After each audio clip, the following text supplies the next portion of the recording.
Hello दोस्तों, हमारे channel पर आपका स्वागत है।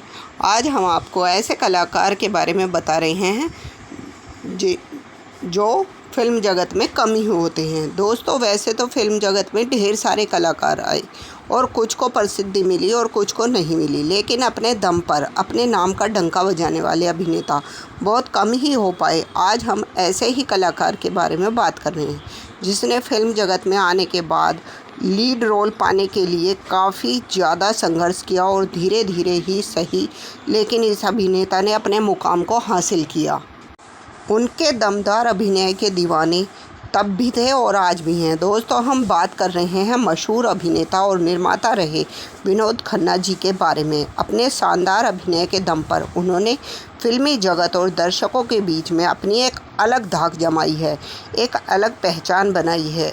दोस्तों, आज हम आपको इनके निजी जीवन और हर छोटी बड़ी जीवन की घटनाओं से रूबरू करवाएंगे और यह भी बताएंगे कि किस तरह से इन्होंने संघर्ष करके अपने आप को फिल्मी जगत में स्थापित किया। इनका जन्म 6 अक्टूबर 1946 को पाकिस्तान के पेशावर में हुआ था। इनके जन्म के एक साल बाद यानी कि 1947 में इनका पूरा परिवार पेशावर छोड़कर भारत आ गया और मुंबई में आकर बस गया। मुंबई में ही इनकी प्रारंभिक शिक्षा पूरी हुई। इन्होंने शुरुआत में सेंट मैरी स्कूल में पढ़ाई की और इसके बाद सेंट जेवियर्स हाई स्कूल से कुछ समय बाद इनका परिवार दिल्ली शिफ्ट हो गया और इसके बाद इनका एडमिशन दिल्ली पब्लिक स्कूल में करवाया गया। लेकिन कुछ समय बाद इनका परिवार दोबारा मुंबई चला गया और फिर इनके पिता ने इनका एडमिशन नासिक के एक बोर्डिंग स्कूल में करवा दिया। आगे चलकर विनोद खन्ना ने कॉमर्स से ग्रेजुएशन किया।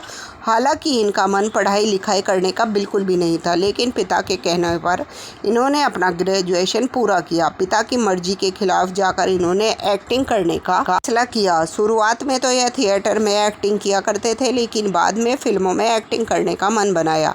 अपनी पढ़ाई पूरी करने के बाद इन्होंने फिल्मी दुनिया में कदम रख दिया।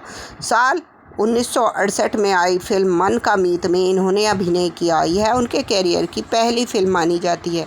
इस फिल्म में विनोद खन्ना ने एक खलनायक की भूमिका निभाई। इसके बाद यह अपनी दूसरी फिल्म में भी नजर आए। साल 1969 में आई इस फिल्म का नाम था नतीजा। साल 1970 में इन्होंने बैक टू बैक 4 फिल्मों में काम किया, जिनमें से मस्ताना और आन मिलो सजना इनकी बैक टू बैक 2 फिल्में थी। इन फिल्मों में इन्होंने सहायक अभिनेता का किरदार निभाया था। एक फिल्म में इनका नाम था इंस्पेक्टर प्रसाद और दूसरी फिल्म में अनिल चौधरी। शुरुआत में विनोद खन्ना को जो भी किरदार मिल जाया करते थे उन्हें वह बखूबी निभाया करते थे, लेकिन फिर भी कहीं ना कहीं मन के मुख्य अभिनेता बनने की ललक थी। ज़्यादातर फिल्मों में इन्हें खलनायक या सहायक अभिनेता का किरदार मिलता था, लेकिन इनकी मेहनत रंग लाई और एक लंबे अरसे के बाद इन्हें मुख्य अभिनेता के लिए चुन लिया गया। साल 1971 में आई फिल्म हम तुम और वो ये बतौर मुख्य अभिनेता नजर आए। फिल्मी दुनिया में यही देखा गया है कि जो अभिनेता एक बार सहायक भूमिका या नेगेटिव किरदार निभा लेता है, उस अभिनेता को मुख्य किरदार मिलना बड़ा मुश्किल हो जाता है। लेकिन विनोद खन्ना जी ने अपने आप को एक मुख्य अभिनेता के तौर पर स्थापित किया और इसकी वजह से वह निर्देशकों और निर्माताओं की नज़र में आ गए। इसके बाद तो विनोद खन्ना के पास फिल्मों का झड़ी सी लग गई। साल 1971 में आई हम तुम और वो फिल्म में अभिनय करने के बाद इन्होंने लगातार 10 फिल्मों में मुख्य अभिनेता के तौर पर काम किया, जिनमें मुख्य रूप से रेशमा और शेरा, मेम साहब, ऐलान, दोस्त और दुश्मन जैसी फिल्में शामिल हैं। अपने दमदार अभिनय से इन्होंने दर्शकों के दिल में खासी जगह बना ली। इसके बाद साल 1972 में इन्होंने कई सारी फिल्मों की जैसे परछाइयाँ, एक बेचारा, एक खिलाड़ी, 52 पत्ते, दो यार जैसी शानदार फिल्मों में अभिनय का प्रदर्शन किया। साल 1973 में इन्होंने गद्दार, धमकी, प्यार का रिश्ता, कच्चे धागे जैसी फिल्मों में अभिनय किया। इसके अलावा भी उन्होंने कई सारी सुपरहिट फिल्मों में अभिनय किया। नहले पे दहला, हेरा फेरी, चोर सिपाही, महाबदमाश, आधा दिन आधी रात, परवरिश, खून पसीना, अमर अकबर एंथ्री और हत्यारा। साल 1982 के बाद वह अचानक से फिल्म दुनिया से गायब हो गई। ऐसा कहा जाता है कि वह ओशो रजनीश से 70 के दशक से ही काफ़ी ज़्यादा प्रभावित हो गए थे और रजनीश के पास जाकर वह करीब 5 सालों तक रहे, जिस वजह से उनके निजी जीवन और करियर पर काफ़ी प्रभाव पड़ा। इस बारे में ज़्यादा जानकारी हम अपनी दूसरी वीडियो में बताएंगे। 5 साल के बाद उन्होंने फिल्मी दुनिया में दोबारा कदम रखा। फिल्म में रुका हुआ सफ़र इन्होंने फिल्म इंसाफ से फिर से शुरू किया। इस फिल्म में इनके साथ अभिनेत्री डिम्पल कपाड़िया नजर आई। इसके बाद इन्हें कई रोमांटिक फिल्में मिली जैसे जुर्म और चांदनी, लेकिन फिर भी यह ज़्यादातर एक्शन थ्रिलर फिल्मों में ही नजर आई। 90 के दशक में विनोद खन्ना, मुकद्दर का बादशाह, हम शकल जैसी फिल्मों में नजर आए। इस दौर में ज़्यादातर मल्टी स्टार एक्शन फिल्में बन रही थी और इस वजह से इनके लिए कंपटीशन बढ़ चुका था, लेकिन इस कंपटीशन के बावजूद भी इन्होंने स्थायी रूप से खुद को एक मुख्य अभिनेता के तौर पर बरकरार रखा। दौर में ये दूसरे नंबर पर सबसे ज़्यादा फीस लेने वाले थे। 1997 में इन्होंने एक फिल्म का निर्माण किया जिसका नाम था हिमालय का पुत्र।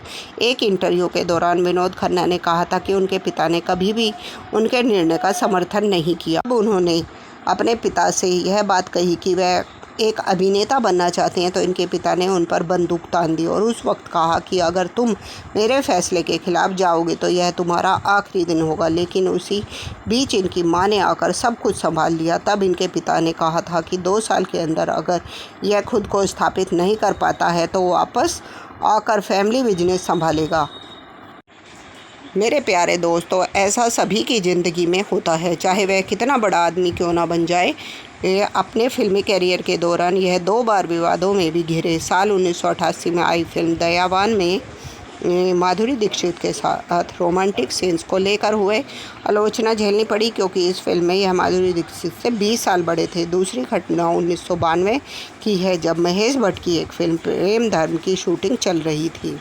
इस दौरान एक रोमांटिक सीन हो रहा था। इस फिल्म में इसके साथ डिम्पल कपाड़िया अभिनेत्री के तौर पर काम कर रही थी। एक रोमांटिक सीन के दौरान जब इन दोनों के बीच किसिंग सीन होना था, उस वक्त डायरेक्टर के कह देने के बावजूद भी विनोद खन्ना ने नहीं रुके, यहाँ तक कि विनोद खन्ना को खींचकर उनसे छुड़ाना पड़ा। बाद में विनोद खन्ना ने डिम्पल कपाड़िया से माफ़ी मांगते हुए कहा कि मैं नशे में था होने की वजह से वह अपनी इंद्रियों पर काबू नहीं कर पाए। कुछ समय तक विनोद खन्ना पॉलिटिक्स में भी इन्वॉल्व रहे।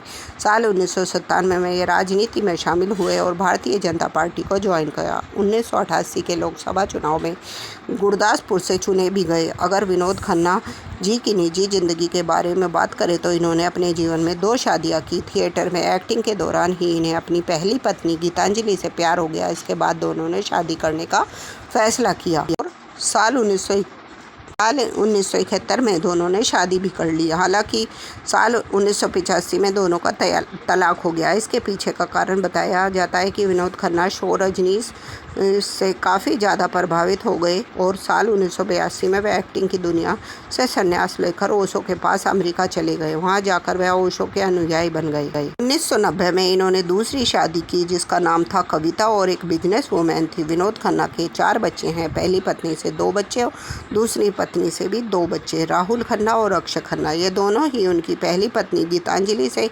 हुए।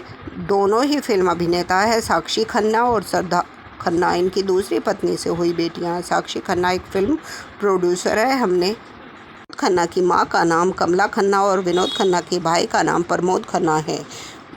विनोद खन्ना जी के बारे में आगे और जानने के लिए हमारे चैनल को लाइक, शेयर और सब्सक्राइब करते रहिए। थैंक यू, धन्यवाद।